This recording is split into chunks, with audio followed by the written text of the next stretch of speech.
One of the strategies that I have found to be so effective and impactful in our hospital is that we have a dedicated nurse who also does work in social work.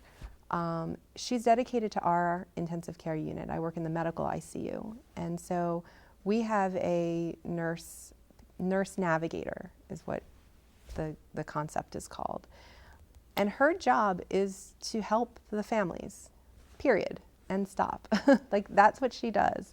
She's there on rounds with us every day. She takes notes on all of the key labs. She pays attention to every patient's medical course. Because she's a nurse, she has that training and that expertise to follow what's going on medically with the patient.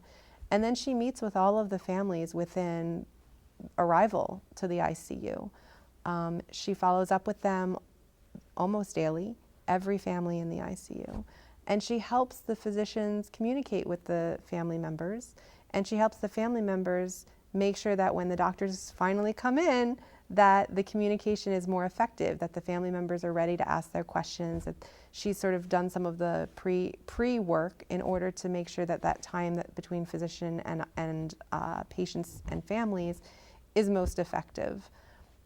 She organizes all of our family meetings and usually facilitates them, meaning she serves as sort of the MC and then hands it over to us as the physicians. And that can often be very helpful because it creates a team approach where it's not the doctors coming in there and, you know, being at the head of the table and everyone else sitting and listening. It's everyone takes their turn.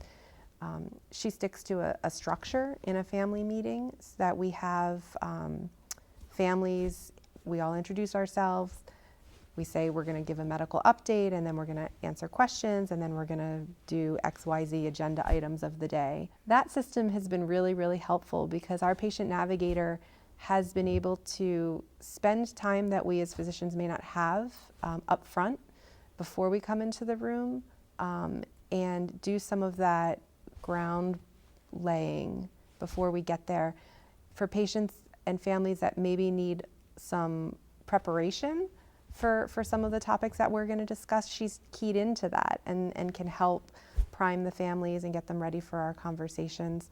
And so I've found that model to be extremely effective. Anyone that works in a unit with a navigator and has worked in a unit without a navigator can see and feel the difference. And so I think in a perfect world, all hospitals would have some kind of a navigator in all their units all the time.